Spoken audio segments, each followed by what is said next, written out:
Chap Tales. Don't you wanna hear some Chap Tales? Hello people, how do you do? Mwah.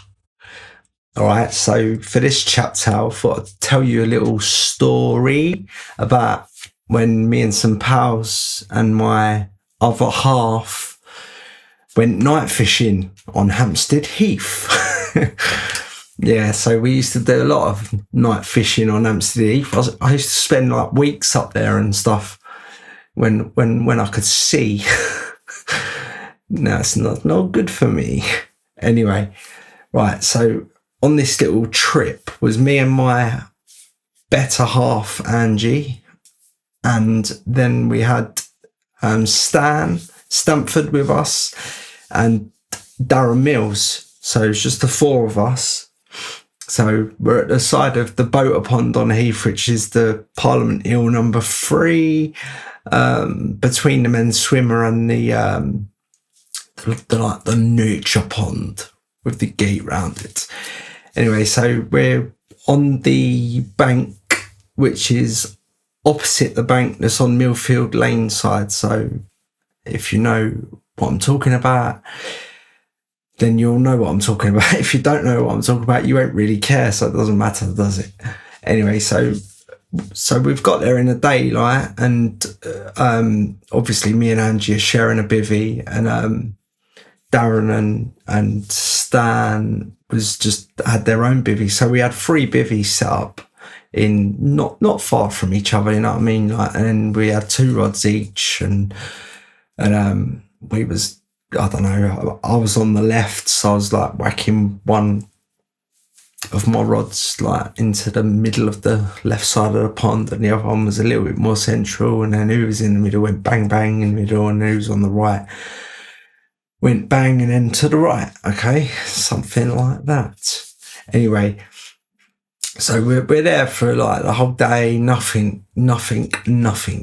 So it gets to the evening, and after sitting out until about, I don't know, half midnight or whatever, we're all sitting there having a chat and that, and then it was time to go to bed.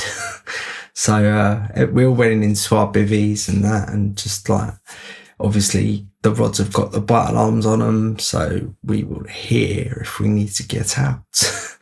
So we're in there about an hour, whatever, half asleep, half not asleep, because you're in Hampstead Heath at the end of the day, you know what I mean? You can't really, you know what I mean? Got a big peg mallet next to me. Yeah, so we're laying there, and then bang, my left rod has screamed off big time. So I'm like trying to get out of the bivvy. Angie's there, I'm stepping on her, and anyway, end up falling out the door of the bivvy, getting up and running over to my rods, and boom, struck into something nice. It was blatantly a carp, because it just had to be, you know what I mean? Like, so I was playing it for a good 20 minutes, and by this time Stan's come out and stood next to Angie and watching what's going on. Darren must have been knackered, because he just didn't even get out of his tent. So I'm playing this fish, playing it for ages and that, and we're getting it. It's getting closer and that, and then you can see, like, well, it's dark, but I mean, the swells of it at the top of the water when it comes up and stuff like that, you could tell that it was a good fish. So I was like really eager to land this fish, you know what I mean? So yeah, so Stan's got the net and that, and it's sunk into the water near the bank or whatever, and he's gonna land this fish for me. So boom, it's coming in, and then just before I was gonna get it into the net, ping, it just come off, and oh my god, the hook flew out of its mouth, yeah, and stabbed me in the hand. So I had a hook, like stabbing into the palm of my hand, like, and I was so pissed off, like I just could not believe what had just happened to me, losing this fish, like. So I turned round and I'm facing Angie and Stan and the bivvies and that. Darren still hasn't come out. So I'm there and I've got my rod in my hand. I'm bloody going off like a nutter, you know what I mean? And then what I don't realise is I'm stepping backwards all the time, like, and after a few steps back, that's it. I fell straight back into the drink. Oh my God. Like, I was like, hook in my hand, everything, fishing rod in my other hand. I was like, lucky it weren't very deep at that side, that close in or whatever, but it was deep enough. It was like above my waist. And then, do you know what, right? I had this hook in my hand, which was painful, but when I fell in the water, yeah, because that pond is full of crayfish. I'm not even joking. Some of them, you pull them out, they're like lobsters. They're massive, dirty, and Stan had a float rod out in the daytime, just like catching roach and perch and that. And he pulled a couple of these big crayfish out on his float rod, like, and I was in the pond and I had a hook in my hand, everything, I'm soaking wet, I'm in the water, and all that was going through my mind was, get out, there's going to be a dirty crayfish that's going to bite your leg off or something, you know what I mean? So I was just like, that they had these sort of, like they was trying to help reeds grow and stuff, and there was like these floating cages at the sides of the ponds, what they was using to sort of protect them and that, and so I'm got that and I'm trying to climb out, like, and then Stan's just run over and sort of grabbed me and pulled me out of the water. And then I was just like standing there like a wet lemon with this hook in my hand, yeah. And then I was just like, oh my God. Like, so Stan and Angie looking at this hook, like, and Stan's like, right, I know what to do.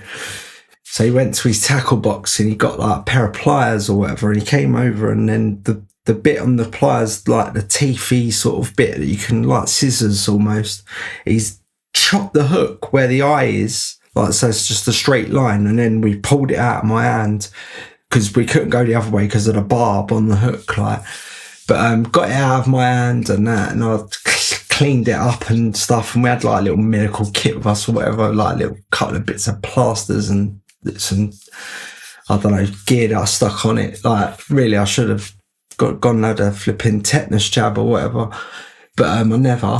But so anyway, so I put my rod back on the pod. Like, I didn't even bother resetting that rod up or nothing. I just put it on the pod, went back to the tent, and then we was like going through my bag, seeing if I had any other clothes with me, and all I had with me are these silly waterproof trousers that I'll put on over my gear if it starts bucketing down or whatever. But yeah, so I had these trousers on, and then there was just some silly, like, it was like an inner of a coat that I had, like, and I had that on me as well.